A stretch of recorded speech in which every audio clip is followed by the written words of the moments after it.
Podcast et prévention, les intoxications au monoxyde de carbone par l'APPA.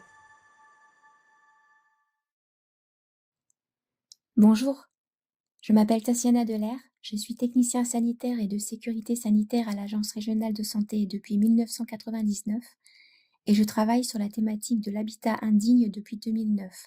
Dans ce cadre, je prends notamment en charge le suivi technique et administratif des cas d'intoxication au monoxyde de carbone. Il faut savoir que toutes les installations à combustion sont susceptibles d'être à l'origine d'une mauvaise combustion donnant lieu à une émanation de monoxyde de carbone. Par exemple, on y trouve les chaudières à gaz ou au fioul, les poêles à bois ou à granulés, les cuisinières au gaz ou encore les chauffages d'appoint en pétrole. Dans les Hauts-de-France, qui est une région historiquement minière, l'utilisation du charbon reste encore d'actualité.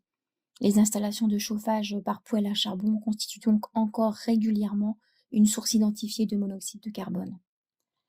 Lorsqu'une intoxication au monoxyde de carbone a lieu, l'ARS en est généralement avertie par les services de secours qui interviennent pour prendre en charge les victimes. Et il s'agit toujours d'une priorité qui passera avant toute autre mission dans le service. Les services de l'Agence régionale de santé interviennent pour comprendre les causes de l'intoxication et prendre des mesures pour éviter la récidive. Ma première action à mener en tant que technicien sanitaire est de contacter les victimes ou un proche lorsque les intoxiqués sont longuement hospitalisés, afin de m'assurer que le moyen de chauffage mis en cause a bien été neutralisé et qu'un moyen de chauffage de secours sécurisé a été mis en place, par exemple des radiateurs électriques. Ce contact téléphonique sert également d'une part à faire un premier bilan des dysfonctionnements de l'installation de chauffage qui peuvent expliquer la survenance de l'accident oxycarboné, et d'autre part à spécifier aux intoxiqués qu'un professionnel doit intervenir avant toute remise en service des installations. Ensuite, il est proposé aux intoxiqués que l'ARS fasse une visite sur place afin de vérifier l'installation de chauffage concernée et le système de ventilation, mais également les autres installations à combustion présentes dans le logement. Cette visite est évidemment gratuite et s'adapte aux disponibilités des victimes, le plus rapidement étant dans tous les cas le mieux.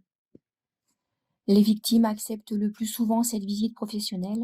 Dans le cas contraire, un courrier leur est envoyé afin de leur rappeler de faire vérifier et remettre en état leur installation de chauffage par un professionnel qualifié avant toute nouvelle remise en service. Lors de la visite sur place, l'ensemble des événements est rediscuté avec les victimes afin de bien comprendre le contexte de l'intoxication.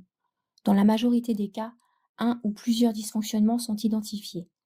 Les plus courants sont l'absence d'amener d'air comburant dans la pièce qui contient l'appareil de chauffage, un défaut d'installation comme une hauteur de conduite fumée insuffisante ou l'absence de boîte à suie ou de tête purge, le mauvais état de l'appareil de chauffage ou des conduites fumées, un défaut d'étanchéité par exemple, un défaut d'entretien de l'installation, c'est-à-dire de l'appareil de chauffage et des conduites fumées, par exemple l'absence de ramonage mécanique par un professionnel.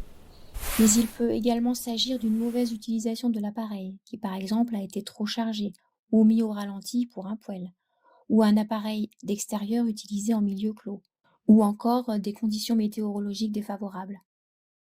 Il peut arriver que cette visite soit fixée de façon à rencontrer en même temps le chauffagiste et ou le bailleur. Suite à cette visite, un rapport complet reprend l'ensemble des informations concernant l'intoxication, c'est-à-dire le contexte, l'installation ou les installations mises en cause ou non, accompagner chacune des dysfonctionnements, mauvaises pratiques ou conditions météorologiques identifiées, et des travaux requis afin de remettre chaque installation en sécurité. Une information concernant les aides financières mobilisables est également toujours intégrée au compte-rendu.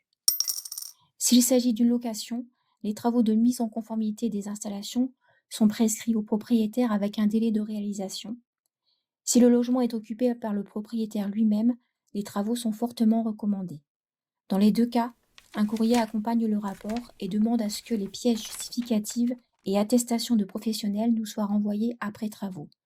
Un suivi de ce retour d'information sera alors assuré, car l'intervention de l'ARS a évidemment pour but, rappelons-le, qu'il n'y ait pas de récidive. Plus de 100 intoxications au monoxyde de carbone sont encore recensées par an dans la région, dont plusieurs mènent malheureusement à des décès. L'ARS recommande donc à chaque foyer possédant un appareil à combustion la plus grande vigilance quant au respect des règles de fonctionnement et d'entretien. À minima, un entretien par an des appareils à combustion, au moins un ramonage par an des conduites fumées, voire deux si le combustible est du bois, du charbon ou du fioul.